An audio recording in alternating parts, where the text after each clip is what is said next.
And there you have it, a big move already in the rider market for the future in MotoGP, and it is Fabio Quartararo.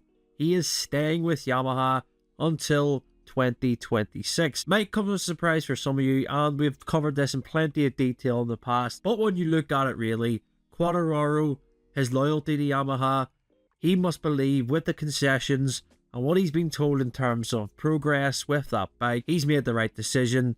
And it seems that a lot of you on social media are very split about this as well. Love to hear your thoughts in the comments below. Make sure to tell me what you think of Quartararo's decision to stay with Yamaha for another 2 seasons. When you look at it on paper, Yamaha essentially had to keep him because he is a great talent, and for them to lose someone potentially like him, it wouldn't bode great for the future. And I think it shows that Yamaha are changing. Maybe in terms of listening to a rider. We've seen it with Marquez and Honda. He was able to ride around the issues of that bike. But in the end, things changed. Very different in terms of Quartararo. Yes, the bike is not where it wants to be. But I don't actually think it's as bad as bike as people think. It is a good race bike. It has potential. The only problem it has is that it doesn't have enough potential throughout a weekend to deliver in the right moments, like in the past. Whether that's down to aerodynamics, engine, whatever it is in MotoGP with Yamaha at the moment, why they haven't progressed like other teams, they still have a rider who can deliver results, and that is Fabio Quartararo. Going into the statement, it pretty much said, with great pleasure, the Yamaha Motor Company confirmed Fabio Quartararo was a factory Yamaha rider for the 2025 and 2026 season. And they go on to say that keeping the exceptionally talented Frenchman in the Monster Energy Yamaha team was a top priority for the Iwata factory, as they are putting their full effort into supporting Quartararo. That is essentially Yamaha saying, you tell us what you want. It doesn't really work like that, of course, but we'll try and deliver what you want and give you the bike that you need to take us back to the top. Very difficult for Yamaha, as you can imagine as well that Fabio has a nice payday out of this as well.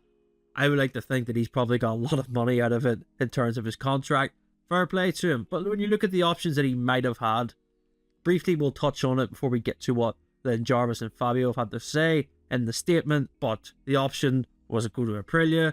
Would he go to a satellite Ducati team? Would he go to the factory Ducati team? Well, now we know that isn't going to happen for the next 2 years. But contracts are there to be broken. They're only essentially an insurance for some riders that, they have this option, but where's their plan B and C? I think that Quartararo maybe say we'll give it into next year. Say it's midway point to 25 and things aren't going to how Yamaha promised with him. Is he going to stick out another year of that contract? Very difficult to say because, 2026, it'll technically be the last year of these current rules that we have. And going into 27, he is out of contract and we'll be looking for a ride in 27 now.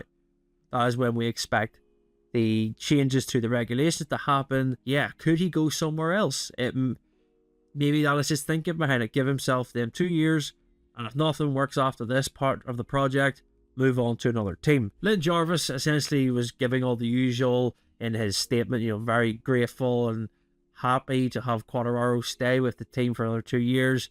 Went on to say in the last part of his statement, we are first to admit that there is much work to do to get back to his competitive level we were at in 2021, the first half of 2022. But with Fabio, he will always put in 100% of his best effort. It also comes natural to him to create harmony and a good atmosphere with all the staff members. He can count on the teams, and Yamaha has full support every step of the way as we challenge to win more championships together. And then just going into Quartararo's statement, I'm super happy to announce that I'm going to continue my adventure in blue. Last winter, Yamaha proved to me that they were having a new approach and a new aggressive mindset. My confidence is high. We will be back at the front together. 6 years ago, they gave me a chance to step up into MotoGP, and then we have achieved great things together. We have a long way ahead of us to start fighting for victory again. I will work hard, and I am sure that together we will achieve our dream once more. That being winning the world title, of course. But when you think about Yamaha and the situation that they're in, Quartararo and Alex Rins, the only 2 Yamaha riders on the grid, they really need a satellite team just for more numbers, and that is the problem that they have. They can only base it off 2 riders, 2 bikes. Rins and Quartararo are very much on a similar page in terms of riding style. we've seen that and heard that from interviews with both of them. They are very compatible in terms of their data, compared to when Fabio Quartararo and Frankie Morbidelli were teammates. We look at Quartararo's start to 2024. Let's be honest, it hasn't been great, but it hasn't been bad. The problem is, you don't really see him on track that much in terms of track action, TV footage, so it's really hard for us to gauge. You know, when you see him finishing in 7th place, yeah, a good result, but you don't really see how he's progressing through the race. You only judge off the numbers, lap times, just everything that we see with data in that sense. It was a good improvement for Yamaha, of course, when they went to Portimao. They both got into Q2. Yes, Rins struggled more than Quartararo, but there was promising signs there that the bike, you know, it isn't as bad as maybe people think. But we will see when we go to tracks like Texas, for example. Fabio has a good record around there. He's got podiums. And yeah, a good result is on its way when we go to Texas. Of course, Alex Rins has also won at Texas on a Suzuki, a Honda.